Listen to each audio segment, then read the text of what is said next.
The word influencer has been around since the 1600s, but only in the last decade that it has become a job title many people, young and old, aspire to become today. With being an influencer come aspects of a career that cannot be found in your regular 9-to-5 job. Andyan yung hawak mo yung sarili mong oras, very low barrier of entry, at yung paborito ng lahat, unlimited potential for income. But what does being an influencer entail? Hello Passionate, my name is Dilla, and in this video, iisa-isahin natin yung mga factors that makes being an influencer or a content creator an opportunity to do what you love and earn from it instead of just a random pointless thing na ginagawa mo lang in your spare time. Be sure to stick and watch until the end because we have a solid surprise for you. Just a quick disclaimer, if you are an influencer or a content creator and gusto mo lang siyang gawin for the fun of it and wala kang balak i-monetize yun whatsoever, we support your trip, but this video is not for you. This is for those who wants to build a sustainable business or businesses around their brand. Personal brands are everywhere. There are even brands na hindi obviously personal brand. Siguro yung pinakamalaking example of this in the last 5 years is Kylie Jenner. She was always regarded as a successful business person. In 2019, Forbes named her as the youngest self-made billionaire at the age of 21. Imagine that. Thanks to her business called Kylie Cosmetics. Those who heard this news immediately looked at her business acumen. It makes sense. Whatever you think of the Kardashians, they're good business people. But when you look at it closer, did her business succeed because of her skills, the executives, the marketing team, the quality of their products, etc.? And the answer is probably yes to all of these. But we can also thank her personal brand for this success. She has been a celebrity for as long as we know. Yung mga tao literal na pinanood siya at yung mga kapatid niya na lumaki. Some, not me, may even make the argument that Kylie Cosmetics wouldn't be that successful if she's not already super famous before she started the business. Again, I'm not gonna make that argument. There are still so many factors, but we can't deny that her personal fame contributed to her business success and vice versa. But you don't need to have your own family's reality show to have a personal brand to build the business around. This is exactly what social media has done. This is why you're here now watching this video. Lumipad naman tayo sa United Kingdom and examine natin si KSI. He's a long-time YouTuber who started like how many of the OG YouTubers started. Walking along the streets, conducting funny interviews with people, doing pranks with his friends, and making gaming videos. He has a counterpart in the US, yung controversial na si Logan Paul. They had something YouTubers call a beef, or yung mga away nila, mga issues nila with each other. So, they fought in an actual boxing ring and pinanood yun ng millions of people around the world. Kasi, meron na silang millions of followers during that time and they fought twice. So, dun sa dalawang matches nila, yung una, it was a draw and yung pangalawa, KSI won. This year, in 2022, itong dalawang nagbugbuga na to sa loob ng ring and wanted to kill each other, they founded a beverage company called Prime. And they sold $10 million worth on March 2022. Mind you, nagsimula yung Prime this year lang or late last year. Meron ding group si KSI called the Sidemen where each member meron silang sarili nilang personal brands. And they get together every week or so para gumawa ng content para ilagay nila dun sa main channel nila. But on top of that, meron silang mga businesses sa merchandise, food, and beverage. Si Logan Paul naman, on the other hand, may mga ventures din siya sa crypto kung saan meron siyang sarili niyang NFTs, tapos may mga several gigs din siya sa entertainment industry.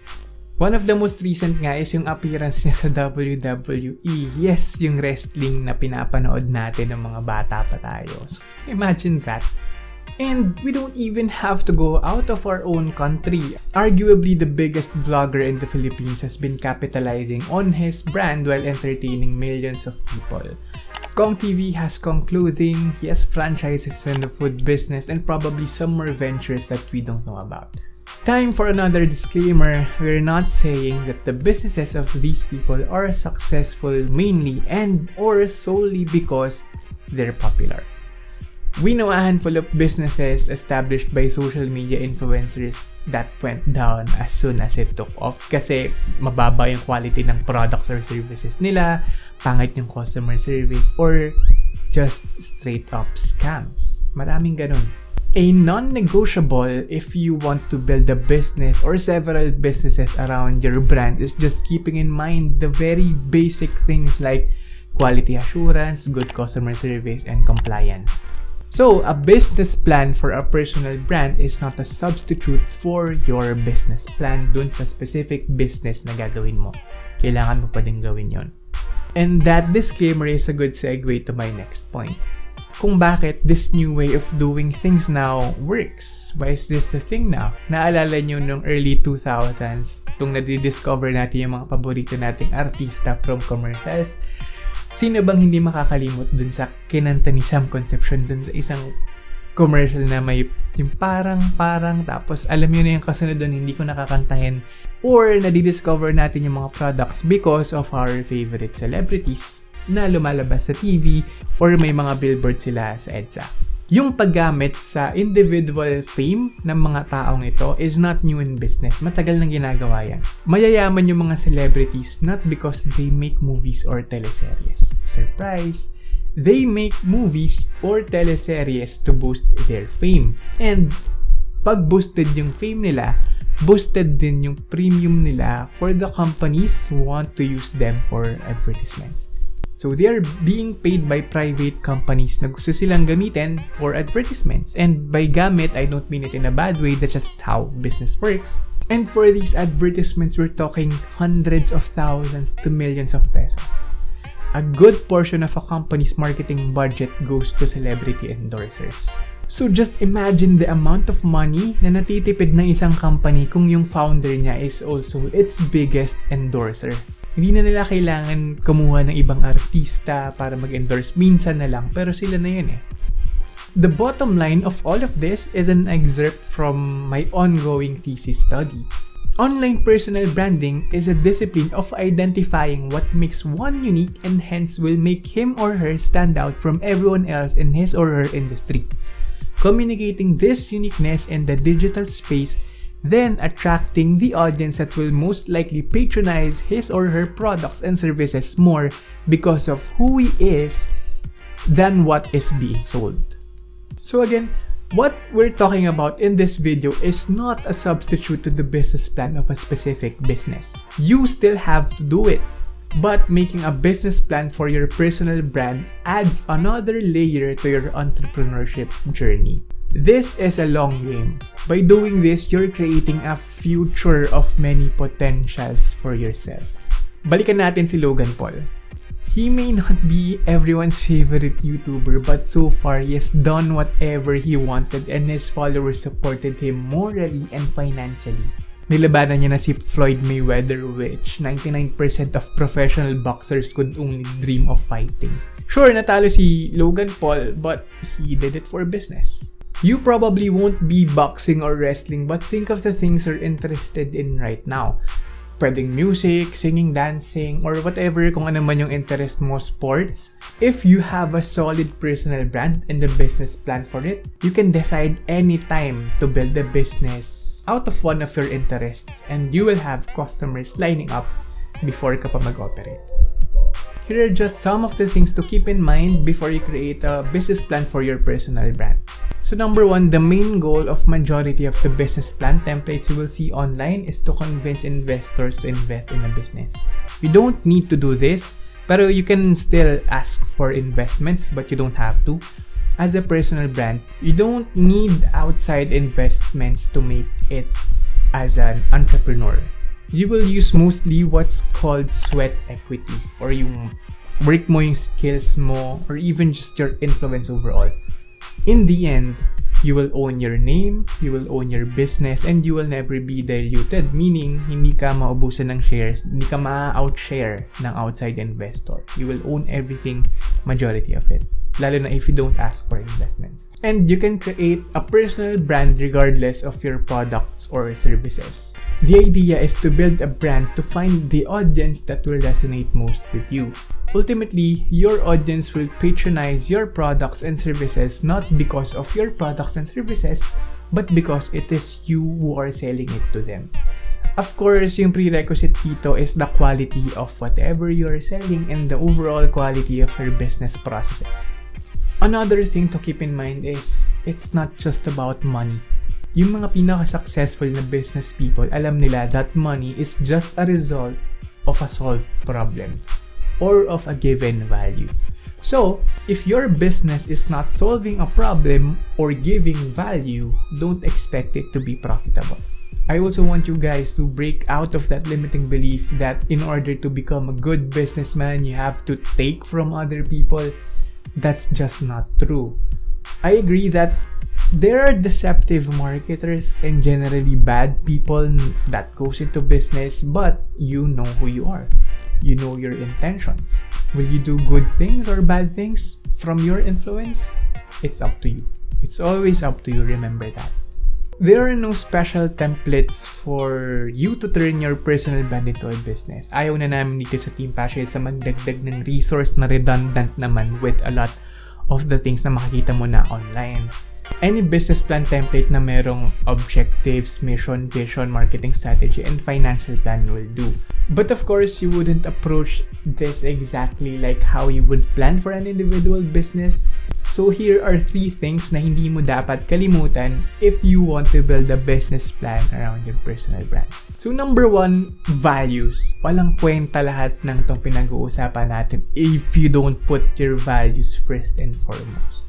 This will dictate the type of business you will get into, the people you will be working with, and your customers. Ayaw mo namang makatrabaho yung mga tao na iba yung set of values with you. It's not worth any amount of money.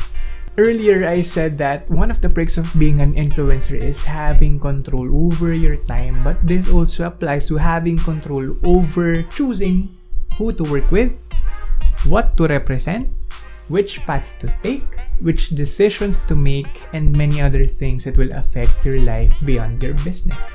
And number 2, your audience. It's safe to assume that all of your would-be customers are your audience, but not all of your audience will become your customers.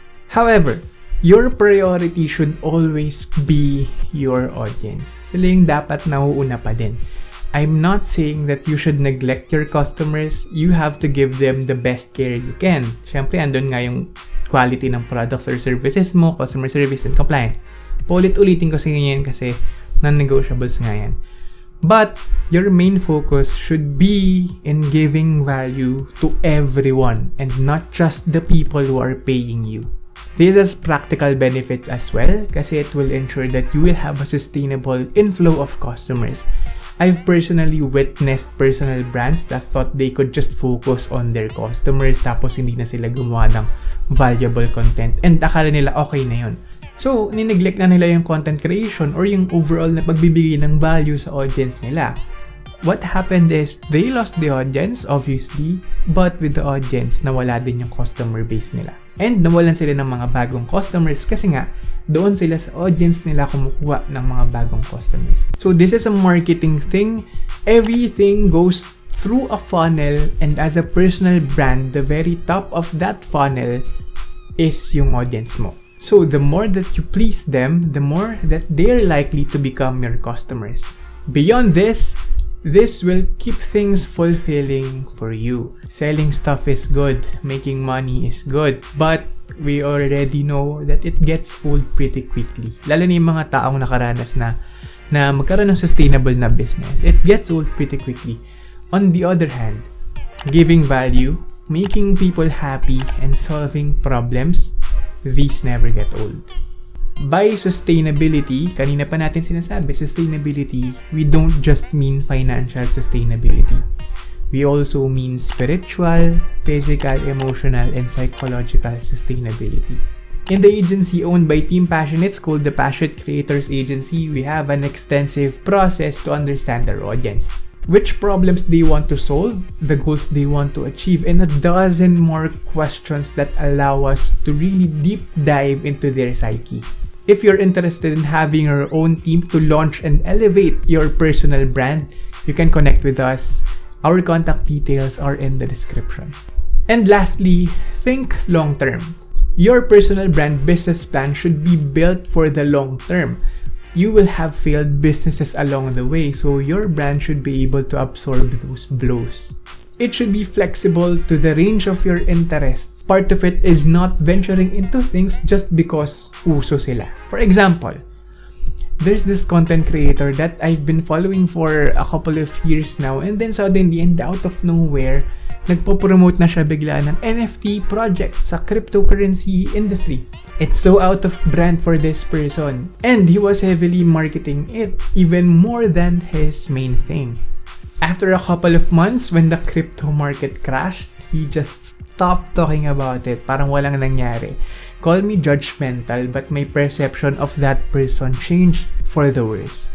Like, I'm not even sure if he's got some people invested in that, and if so, ano nangyari sa kanila. Basically, I have a lot of questions right now for that person, but he just doesn't talk about it. He doesn't address it in whatever way he can. And this can also get tricky because once you come out with a business, it's already tied to your name, especially if you're using your own name and you're sharing some of your private life to your audience. When inevitably mistakes happen, you want to make sure that your name and the people around you will not be collateral damage to the mistake. So tread carefully. So that's all for this video. I hope you picked up one or two things from that. I will answer all of your questions in the comments, so keep them coming. Tanong lang kayo dyan, and as promised, we're going to give you something awesome. It's a copy of our case study sa isang client namin sa Passionate Creators Agency. The link to receive your copy, it's a personal branding strategy case study, and the link to that is in the description. And also, you can join our Facebook community, the Passionate Creators community. Link is also in the description. So please like, subscribe, and share this video with your friends. See you in the next one.